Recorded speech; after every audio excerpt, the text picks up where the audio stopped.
மண்ணுக்கும் மக்களுக்கும் அறக்கட்டளை சார்பில் 5 வருடத்தில் 25,000த்திற்கும் மேற்பட்ட மரக்கன்றுகளை நட்டு வைத்துள்ளோம்.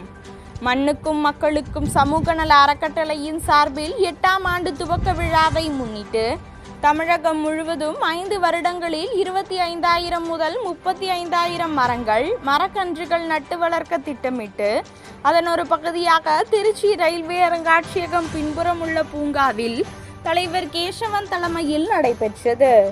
இதில் சிறப்பு விருந்தினர் கண்மலை அறக்கட்டளை நிர்வாகி எடிசன் மற்றும் நிர்வாகிகள் கார்த்திக், ஹரி, சஜித், லோகேஷ், டேனியல், ஜாஃபர், ஸ்டெஃபி ஆகியோர் ஒன்றிணைந்து 50 மரக்கன்றுகளை நட்டனர்.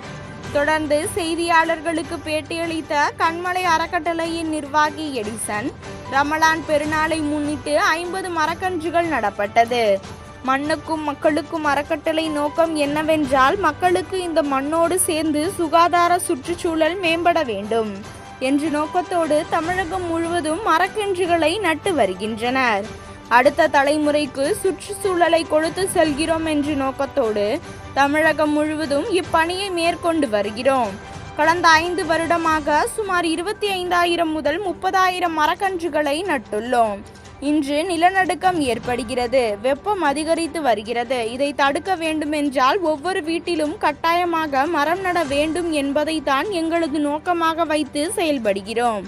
வரும் 1 மாதத்திற்குள் 100 மரக்கன்றுகளை நட திட்டமிட்டு செயல்படுத்தி வருகிறோம் என தெரிவித்தார்.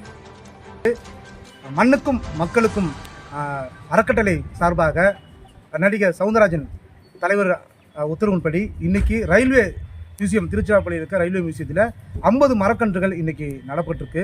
மண்ணுக்கும் மக்களுக்கான நோக்கம் என்னன்னா, மண்ணோட மக்களோட சேர்ந்து இந்த சுகாதார சுற்றுச்சூழல் நல்லா மேம்படணும் அப்படின்ற நோக்கத்தோட தமிழ்நாடு முழுவதும் மரக்கன்று நட்டுருக்காங்க. அதில் இன்றைக்கி ரம்ஜானை முன்னாடி திருச்சி மாவட்டத்தில் நடைபெற்றிருக்கு. இது அடுத்த தலைமுறைக்கு நம்ம ஒரு சுற்றுச்சூழலை நம்ம கொடுத்துட்டு போன்ற நோக்கத்தோட தமிழ்நாடு ஃபுல்லாக செஞ்சுட்ருக்கோம். அனைவருக்கும் இந்த நேரத்தில் ரம்ஜான் வாழ்த்துக்களையும் தெரிவித்துக் கொள்கிறேன். இது வரைக்கும் விழிப்புணர்வு பண்ணலாம் நினைக்கிறீங்க? இல்லை, அரசாங்கத்துக்கும் நாங்கள் இதை சொல்லிட்டு இருக்கோம். இன்றைக்கி நீங்கள் எடுத்த நிலநடுக்கம் அதெல்லாம் ஏற்படுது ஏன்னா இயற்கை சீற்றம் அதிகம் இல்லைன்னா மரங்கள் அழிக்கிறனால தான் இயற்கை சீற்றங்கள் ஏற்படுது. அதை வரும் நாட்களில் வெப்பம் அதிகரிச்சுக்கிட்டு இருக்கு. இதெல்லாம் நம்ம தடுக்குன்னா கம்பல்சரி ஒவ்வொரு வீட்லையும் மரக்கடணும் நடணுன்றதான் எங்களோட நோக்கமாக வச்சுட்டு இருக்கோம். அடுத்த கட்டமாக இன்னும் ஒரு சில மாதத்தில் 100 மரக்கடனுக்கான பிளானிங் திட்டத்தை நடைமுறைப்படுத்திட்டு இருக்கோம்.